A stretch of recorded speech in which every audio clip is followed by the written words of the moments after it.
Uh, Good morning, students. Myself, Manish Sharma. Welcome to another YouTube channel of AMPS School. Okay.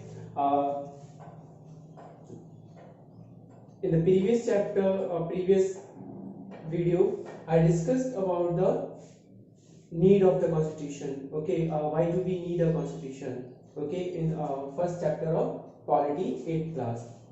ठीक है. तो why do we need a constitution. Constitution की हमें जरूरत क्यों थी. ठीक है, क्यों है. कॉन्स्टिट्यूशन हमें कुछ set of rules regulations provide कराता है. ओके, कॉन्स्टिट्यूशन हमें fundamental nature of the society बताता है. ठीक है, कॉन्स्टिट्यूशन जो है हमारी पॉलिटी का नेचर कैसा होगा इसके बारे में बताता है.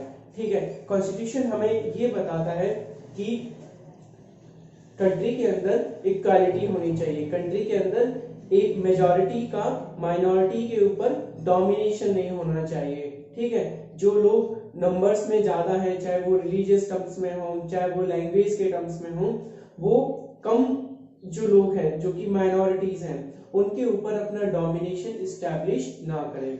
कॉन्स्टिट्यूशन जो है वो ट्रांसपेरेंसी लेके आता है. ठीक है, कॉन्स्टिट्यूशन जो है वो इक्वालिटी इस्टेब्लिश कराता है. ठीक है, कॉन्स्टिट्यूशन जो है वो हमें खुद से बचाता है. ठीक है, कई दफा हम ये सोच लेते हैं कि भाई हमें एक ऐसा पीएम चाहिए, एक ऐसा लीडर चाहिए जो तुरंत डिसीजंस लेता हो. ठीक है, और एक तुरंत डिसीजन लेके और फटाफट जो है अपने वर्क्स को करता हो. ठीक है, फंक्शंस को परफॉर्म करता हो. बट हम शॉर्ट टर्म में हो सकता है कि ये चीज हमारे लिए अच्छी हो. ठीक है, जिससे उस लीडर की जो लाइकिंग है वो बढ़ जाती है, लोग उसे पसंद करने लग जाते हैं. तो जब उस लीडर को ये लगता है कि लोग मेरे सारे डिसीजंस को बिना एक क्वेश्चन किए एक्सेप्ट कर रहे हैं, तो वो फिर ज्यादातर ऐसा हो जाता है कि वो ऐसे डिसीजंस लेने लगता है जिनको लोग बिना क्वेश्चन किए एक्सेप्ट करते हैं, और हालांकि उसमें लोगों का नुकसान होने लगता है धीमे धीमे. ठीक है, तो कॉन्स्टिट्यूशन हमें हमारे द्वारा कई दफा हम शॉर्ट टर्म छोटा सा सोच लेके डिसीजन ले लेते हैं, उन डिसीजन से भी हमें बचाता है. ठीक है, कॉन्स्टिट्यूशन ये कहता है कि हमें सभी डिसीजन जो है वो डेलिब्रेट करके लेने चाहिए, विचार विमर्श करके लेने चाहिए, सभी के साथ सोच समझ के, उनके साथ डायलॉग करके, उनकी डिस्कशंस करके सभी की कंसेंसस से लेने चाहिए. ठीक है, एक डेमोक्रेटिक कॉन्स्टिट्यूशन ये सभी चीजें बताता है. ठीक है, तो आज की जो लेक्चर है उसमें हम features of the constitution discuss करेंगे. ठीक है, फीचर्स ऑफ द कॉन्स्टिट्यूशन के बारे में आपको बता दूं कि जो हमारे कॉन्स्टिट्यूशन मेकर्स थे, ठीक है, उनमें से मोस्टली जो मेंबर्स थे उन्होंने फ्रीडम स्ट्रगल में पार्टिसिपेट किया था. उन्हें पता था कि हमें आजादी के बाद देश को किस तरीके से रूलिंग देनी है, किस तरीके से हमारी कंट्री का एडमिनिस्ट्रेशन हो. ओके, और लोगों को किस तरीके की फ्रीडम मिलनी चाहिए. और अगर हम ये देखें कि हम ब्रिटिशर्स से किस प्रकार की फ्रीडम डिमांड कर रहे थे. ठीक है, कॉन्स्टिट्यूशन मेकर्स जो थे वो ये चाहते थे कि आफ्टर द इंडिपेंडेंस जो गवर्नमेंट हो वो लोगों के द्वारा चुनी गई हो. ठीक है, पीपल जो है गवर्नमेंट की डिसीजन मेकिंग में पार्टिसिपेट करें. ठीक है, गवर्नमेंट के द्वारा लिए गए डिसीजंस को वो क्रिटिसाइज भी करें. ओके, और अगर गवर्नमेंट लोगों की बात नहीं सुनती है तो वो उसको अपोज भी करें. ओके, और रेगुलर इंटरवल्स पर इलेक्शंस होने चाहिए. ठीक है, अगर नहीं होते हैं तो और गवर्नमेंट अगर उनकी बातें नहीं करती, उनकी डिमांड को फुलफिल नहीं करती, तो वो गवर्नमेंट को चेंज भी कर दे. ठीक है, तो 1946 में हमारी जो कॉन्स्टिट्यूंट असेंबली है उसका इलेक्शन होता है. ठीक है, और ये कॉन्स्टिट्यूंट असेंबली के अंदर अप्रोक्सीमेट 289 के लगभग मेंबर्स होते हैं. ठीक है, और ये जो मेंबर्स हैं ये हमारा जो कॉन्स्टिट्यूशन है उसके ड्राफ्ट को प्रिपेयर करते हैं. हमारे कॉन्स्टिट्यूशन में को बनाने के लिए डिफरेंट कमेटियां जो हैं वो एस्टैब्लिश की गई थी. ओके, और उन्हीं में से एक इंपॉर्टेंट कमेटी थी ड्राफ्ट कमेटी, जिसके चेयरमैन थे डॉक्टर बी.आर. अम्बेडकर. ठीक है, तो इसीलिए उनको फादर ऑफ इंडियन कॉन्स्टिट्यूशन भी कहा जाता है, क्योंकि ड्राफ्टिंग कमेटी ने ही पूरे कॉन्स्टिट्यूशन को ड्राफ्ट किया था. ओके, और 26 नवंबर 1949 को कॉन्स्टिट्यूशन जो है वो अडॉप्ट किया गया था, इनेक्ट किया गया. ठीक है। और 26 जनवरी 1950 को कॉन्स्टिट्यूशन को फोर्स में लाया गया, इफेक्टिव बनाया गया। ठीक है स्टूडेंट्स, अब मैं आपको कुछ बताता हूँ कि जब हमारा कॉन्स्टिट्यूशन बन रहा था तो जो कॉन्स्टिट्यूशन मेकर्स थे, ओके, जो हमारी कॉन्स्टिट्यूएंट असेंबली थी, ओके, उसके जो मेंबर्स थे उनको बहुत अच्छे तरीके से ये बात पता थी कि हमारे कंट्री के अंदर डिफरेंट डिफरेंट कम्युनिटीज के लोग रहते हैं, उनकी सोशो इकोनॉमिक कंडीशंस डिफरेंट है, डिफरेंट रिलीजन के लोग रहते हैं, डिफरेंट लैंग्वेजेस को बोलने वाले लोग रहते हैं, डिफरेंट कल्चर्स के लोग रहते हैं, ओके। तो कॉन्स्टिट्यूशन को इस तरीके से डिजाइन किया जाए कि इन सभी लोगों की जो एस्पिरेशंस हैं, जो एम्बिशंस हैं, जो नीड्स हैं, वो सभी फुलफिल होनी चाहिए, ठीक है। और ये सभी लोग जो है कंट्री की गवर्नमेंट को चुनने में अपना पार्टिसिपेशन दिखाएं और कंट्री के डेवलपमेंट में अपना पार्टिसिपेशन दिखाएं, ओके। और डिसीजन मेकिंग में सभी लोगों को पार्टिसिपेशन का अपॉर्चुनिटी जो है वो मिलना चाहिए, ठीक है। तो किस तरीके से कॉन्स्टिट्यूएंट असेंबली के जो मेंबर्स थे उन्होंने इन सभी प्रोविजंस को अलग अलग हेडिंग्स के अंदर रखा, ओके, वो अब हम देखते हैं कॉन्स्टिट्यूशन के फीचर्स के तौर पर, ओके। तो स्टूडेंट्स, हम सबसे पहले डिस्कस करेंगे फीचर्स ऑफ द कॉन्स्टिट्यूशन में।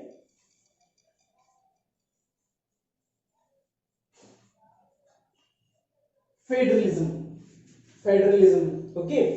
फेडरलिज्म का मतलब है कि एक से ज्यादा गवर्नमेंट का होना, okay, means government at more than one level, ठीक है। गवर्नमेंट जो है वो एक से ज्यादा लेवल्स पर है। कैसे है? जैसे आप ये देखते हो ना बेटे कि सेंट्रल गवर्नमेंट है हमारे यहाँ पर, ठीक है। अब सेंट्रल गवर्नमेंट है वो कहां पर है? दिल्ली में होती है, ठीक है। उसको कौन हेड करता है? पीएम हेड करते हैं, ओके। दूसरी लेवल की गवर्नमेंट कौन सी होती है? स्टेट के अंदर, ठीक है। उसको कौन हेड करता है बेटा? उसको सीएम हेड करते हैं, ठीक है स्टूडेंट्स, ओके। हमारे यहाँ पर थर्ड लेवल ऑफ गवर्नमेंट भी है, ओके, जिसको हम कहते हैं लोकल सेल्फ गवर्नमेंट, ओके। और ये कहां पर होती है? Urban area and rural areas, ठीक है। लोकल सेल्फ गवर्नमेंट कहां पर होती है? अर्बन और रूरल एरियाज में। अब क्वेश्चन ये उठता है कि भाई हमको एक से ज्यादा लेवल ऑफ गवर्नमेंट की जरूरत क्यों है? Okay, why, what is the need of governments eight more than one level, okay. तो अब हम इस क्वेश्चन को देखते हैं क्यों जरूरत है। देखिए भाई, मैंने आपको बताया कि हमारा जो कंट्री का ज्योग्राफिकल एरिया है वो काफी ज्यादा बड़ा है, ठीक है। कंट्री के अंदर डाइवर्सिटी काफी ज्यादा है, ठीक है। डिफरेंट रिलीजन को मानने वाले लोग रहते हैं, लैंग्वेजेस हैं और अलग अलग रीजन्स हैं। सदर्न इंडिया है, नॉर्थ ईस्ट इंडिया है, ईस्टर्न इंडिया है, वेस्टर्न इंडिया है, नॉर्दर्न इंडिया है। इन यहाँ पर रहने वाले लोगों की जो एस्पिरेशंस हैं, जो नीड्स हैं, वो डिफरेंट है, उनकी प्रॉब्लम्स भी डिफरेंट हैं, ठीक है। तो क्या आपको लगता है कि दिल्ली की जो गवर्नमेंट है वो चेन्नई की प्रॉब्लम को सॉल्व कर पाएगी? ठीक है, चेन्नई की प्रॉब्लम डिफरेंट हो सकती है। क्या आपको लगता है कि दिल्ली में बैठी हुई जो सेंट्रल गवर्नमेंट है वो इंदौर की प्रॉब्लम को सॉल्व कर पाएगी? या आपको लगता है कि वो जो है आगरा की प्रॉब्लम को सॉल्व कर पाएगी? ठीक है, तो हमें एक ऐसी गवर्नमेंट चाहिए स्टेट के लिए जो स्टेट की प्रॉब्लम्स को समझ सके, स्टेट की जो डिफरेंट प्रॉब्लम्स है उनको सॉल्व कर सके। इसलिए हमें स्टेट लेवल की गवर्नमेंट की जरूरत पड़ती है, ठीक है। तो फिर हमें जो लोकल सेल्फ गवर्नमेंट है, हमें लोकल सेल्फ गवर्नमेंट की जरूरत क्यों पड़ती है? हमें लोकल सेल्फ गवर्नमेंट की जरूरत इसलिए पड़ती है क्योंकि जरूरी नहीं कि स्टेट के अंदर जो गवर्नमेंट है, जयपुर में जो गवर्नमेंट बैठी हुई है, क्या वो हिंडौन के आसपास के गांव की समस्याओं को सुलझा सकती है? हो सकता है उन लोगों को तो पता ही ना हो कि भाई हिंडौन के आसपास जो गांव है उनकी समस्याएं क्या है, उनकी प्रॉब्लम्स क्या है, उनकी जरूरतें क्या है, कैसे उनकी प्रॉब्लम्स को सॉल्व किया जाए। अपनी प्रॉब्लम्स, अपनी नीड्स के बारे में लोकल लेवल पे जो लोग हैं वो बहुत अच्छे तरीके से जानते हैं, ओके। तो हमारे कॉन्स्टिट्यूशन में ये प्रोविजन किया गया कि हमें थर्ड लेवल ऑफ गवर्नमेंट भी देनी चाहिए लोगों को, ओके। इट मींस कि जो लोग हैं उनको डेमोक्रेसी जो है उनके लेवल पर रियलाइज हो। ठीक है, ये सारे प्रोविजंस हमारे कॉन्स्टिट्यूशन में किए गए। अब क्वेश्चन ये उठता है कि सर सेंट्रल लेवल पर भी गवर्नमेंट है, स्टेट लेवल पर भी गवर्नमेंट है, ठीक है, दोनों लेवल पर गवर्नमेंट है। अब सेंट्रल लेवल पे जो गवर्नमेंट है वो क्या करेगी, उसका क्या काम होगा, स्टेट लेवल पे जो गवर्नमेंट है उसका क्या काम होगा।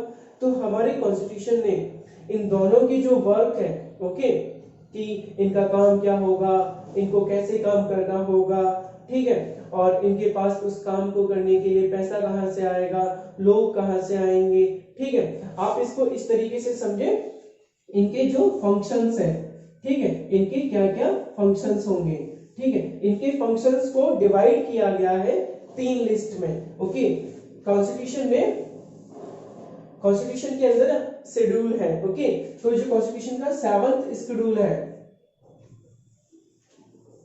उसके अंदर 3 लिस्ट है, ठीक है, 3 लिस्ट है ये। ओके, ये 3 लिस्ट बताती है कि सेंट्रल गवर्नमेंट के क्या फंक्शन होंगे, स्टेट गवर्नमेंट के क्या फंक्शन होंगे। यूनियन लिस्ट, यूनियन लिस्ट में जो हमारी सेंट्रल गवर्नमेंट है, ओके, जो दिल्ली में बैठती है, जिसको हम यूनियन गवर्नमेंट भी कहते हैं, उसके फंक्शंस बताए गए हैं। ओके, स्टेट लिस्ट में स्टेट गवर्नमेंट के क्या फंक्शंस होंगे, स्टेट गवर्नमेंट किन सब्जेक्ट्स के ऊपर लॉ फॉर्मेशन का काम कर सकती है, वो चीजें बताई गई हैं। ओके, तो बेटा अब कई सारे ऐसे भी फंक्शंस हो सकते हैं जिनके ऊपर यूनियन गवर्नमेंट भी कानून बनाती हो और स्टेट गवर्नमेंट भी कानून बनाती हो, उनको कहते हैं कॉन्करेंट लिस्ट। कॉन्करेंट लिस्ट में वो सब्जेक्ट्स आते हैं जिनके ऊपर यूनियन गवर्नमेंट भी कानून बना सकती है और स्टेट गवर्नमेंट भी कानून बना सकती है। ठीक है, यूनियन गवर्नमेंट के द्वारा बनाए गए जो भी लॉज हैं वो पूरे कंट्री के अंदर यूनिफॉर्मली अप्लाई होते हैं। ठीक है स्टूडेंट्स, क्लियर? ओके, तो और साथ ही साथ फेडरलिज्म में, फेडरलिज्म जो है वो डेमोक्रेसी को लोकल लेवल पे लेके जाता है। ठीक है, जैसे आपके यहाँ पे म्युनिसिपल काउंसिल के इलेक्शन होते हैं तो आप लोग वोट, आप जो भी 18 इयर्स अबव है वो वोट देने जाते हैं, अपने इलाके का जो काउंसलर है वो चुनते हैं, पार्षद। ओके, पार्षद को आप इलेक्ट करते हो और वो पार्षद को आप अपने जो गली की है या आपके जो वार्ड की प्रॉब्लम है वो बताते हो। तो देख रहे हो ना कि और साथ ही साथ एक जो वार्ड है उसके अंदर मीटिंग होती है और मीटिंग में जो भी प्रॉब्लम्स है वो डिस्कस की जाती है। तो इट मींस कि जो डेमोक्रेसी है उसको हम कहां लेके आ गए, हमारा कॉन्स्टिट्यूशन ग्रास रूट लेवल पर। ठीक है, किसके जरिए, फेडरलिज्म के जरिए। अभी आप देखते हो ना कि अभी कोरोना चल रहा है तो पीएम ने 3 दफा जो है स्टेट्स के चीफ मिनिस्टर्स के साथ बात करी है। ठीक है, ओके, तो ये भी किसका एक एग्जांपल है, फेडरलिज्म का। ओके, और स्टेट्स को सेंट्रल गवर्नमेंट ने कहा है कि आप नेक्स्ट टाइम जो लॉकडाउन वगैरह लगाएंगे, ठीक है, तो वो आप अपने तरीके से उसको देख सकते हैं। ठीक है, उसमें क्या छूट देनी है क्या छूट नहीं देनी वो सेंट्रल गवर्नमेंट ने स्टेट गवर्नमेंट के ऊपर छोड़ा है। ठीक है, ओके, तो अब हम कॉन्स्टिट्यूशन का जो नेक्स्ट फीचर है उसको डिस्कस करते हैं। ठीक है, नेक्स्ट फीचर है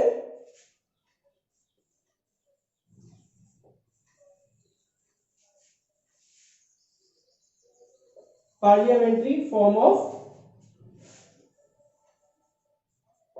गवर्नमेंट। ठीक है, पार्लियामेंट्री फॉर्म ऑफ गवर्नमेंट का मतलब क्या है, देखिए स्टूडेंट्स, पहले तो मैं आपको ये बता दूं कि पार्लियामेंट्री फॉर्म ऑफ गवर्नमेंट में सबसे इंपॉर्टेंट जो है वो है हमारे लिए पार्लियामेंट।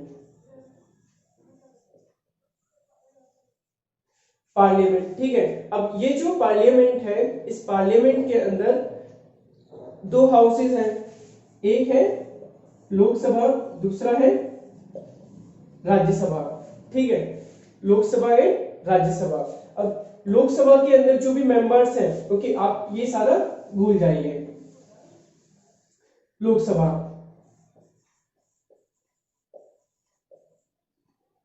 लोकसभा के अंदर जो मेंबर्स हैं उनको हम लोग इलेक्ट करके भेजते हैं। ठीक है, पीपल जो है वो इलेक्ट करते हैं किसके मेंबर्स को, लोकसभा के मेंबर्स को, जिनको हम मेंबर ऑफ पार्लियामेंट भी कहते हैं। राज्यसभा के मेंबर्स को भी मेंबर ऑफ पार्लियामेंट कहते हैं। ठीक है। तो इलेक्ट कौन करता है? इलेक्ट वो सभी लोग करते हैं जो 18 साल से ऊपर के हो, ओके, और वो कानूनन वोट कर सकते हैं। वो सभी मेंबर्स जो है वोटिंग में पार्टिसिपेट करते हैं। इसको कहा जाता है universal adult franchise. Okay, universal adult franchise का मतलब ये है कि हर वो व्यक्ति जो 18 साल से ऊपर का है, चाहे वो किसी भी रेस, रिलीजन, कास्ट, जेंडर का हो, ओके, उसको वोटिंग देने का राइट होता है। वो अपने रिप्रेजेंटेटिव्स को इलेक्ट कर सकता है। ओके, इस पार्लियामेंट्री फॉर्म की ऑफ गवर्नमेंट की सबसे इंपॉर्टेंट जो फीचर है वो ये होता है कि लोग देखो 18 इयर्स अब जो लोग हैं वो इलेक्ट करते हैं एमपीज को, और वो एमपी कहाँ बैठते हैं? लोकसभा में, ठीक है। तो ये जो एमपीज हैं, ओके, ये अकाउंटेबल होते हैं, ओके, क्या होते हैं? अकाउंटेबल होते हैं। किसके प्रति? ये अकाउंटेबल होते हैं लोगों के प्रति, ठीक है। क्यों? क्योंकि इनको इलेक्ट किसने? इनको हम अपने रिप्रेजेंटेटिव्स भी कहते हैं। इनको इलेक्ट किसने किया है? लोगों ने, ठीक है। ये चुनाव में आते हैं, इनसे जो है प्रोमिसेस करते हैं कि भाई हम आपको ये सारी सुविधाएं देंगे, ठीक है, आपके यहाँ पे स्कूल खोलेंगे, हॉस्पिटल्स खोलेंगे, एजुकेशन का जो लेवल है वो सुधारेंगे, इंडस्ट्रीज खोलेंगे, एम्प्लॉयमेंट अपॉर्चुनिटीज बढ़ाएंगे, लॉ एंड ऑर्डर कंडीशन सही करेंगे, ठीक है। तो इसी के नाम पर तो ये लोग वोट मांगते हैं, ठीक है। जब वोट किसने दिया? लोगों ने। किसको दिया? कैंडिडेट्स को। वो चुन के आया एमपी के तौर पर, ठीक है। अब अगर लॉ एंड ऑर्डर कंडीशंस खराब होती है, लोगों को एम्प्लॉयमेंट नहीं मिलता है और लोगों को ग्रो करने की अपॉर्चुनिटी नहीं मिलती है, तो लोग किससे क्वेश्चन करेंगे? जिसको वोट दिया। तो जिसको वोट दिया वो किसके प्रति जिम्मेदार होगा? लोगों के प्रति जिम्मेदार होगा। तो पार्लियामेंट्री फॉर्म ऑफ गवर्नमेंट में जो एमपी है, जो लोकसभा है, वो अकाउंटेबल होती है किसके प्रति? पीपल्स के प्रति, ठीक है। उसको लोगों को जवाब देना पड़ता है, ओके। तो जो हमारी गवर्नमेंट है, ओके, गवर्नमेंट में जो हमारी, जैसे हम जिसकी बात करते हैं एग्जीक्यूटिव, ठीक है, मींस कि जो हमारे प्राइम मिनिस्टर है और दूसरे जो मिनिस्टर्स हैं, ये सभी लोग किसके प्रति रिस्पॉन्सिबल होंगे? लोकसभा के प्रति। क्यों? क्योंकि लोकसभा को डायरेक्टली लोगों ने चुना है, ठीक है। और लोकसभा किसके प्रति रिस्पॉन्सिबल होगी? लोगों के प्रति, ठीक है। तो पार्लियामेंट्री फॉर्म ऑफ गवर्नमेंट का सबसे बड़ा और सबसे अच्छा जो फीचर है कि हमारी जो गवर्नमेंट है वो लोकसभा के प्रति रिस्पॉन्सिबल होती है, लोकसभा लोगों के प्रति रिस्पॉन्सिबल होती है, ओके। और लोकसभा जो है वो लोगों के बिहाफ पर डिसीजंस लेती है, कानून बनाती है, ठीक है, ओके, ठीक है, अंडरस्टूड। थर्ड फीचर जो है हमारे कॉन्स्टिट्यूशन का, वो मैं आपके साथ डिस्कस करता हूं, वो है बेटा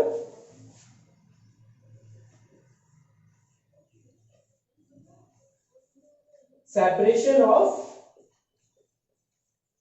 पावर्स, ठीक है। सेपरेशन ऑफ पावर बताने से पहले मैं आपको बता दूं, दो चीजें होती हैं। एक होता है स्टेट, दूसरा होता है गवर्नमेंट, ठीक है।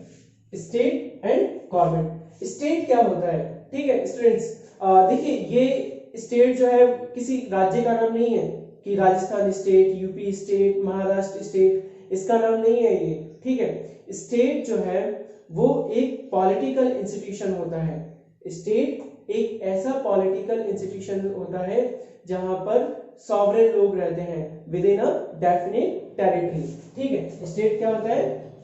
एक पॉलिटिकल इंस्टीट्यूशन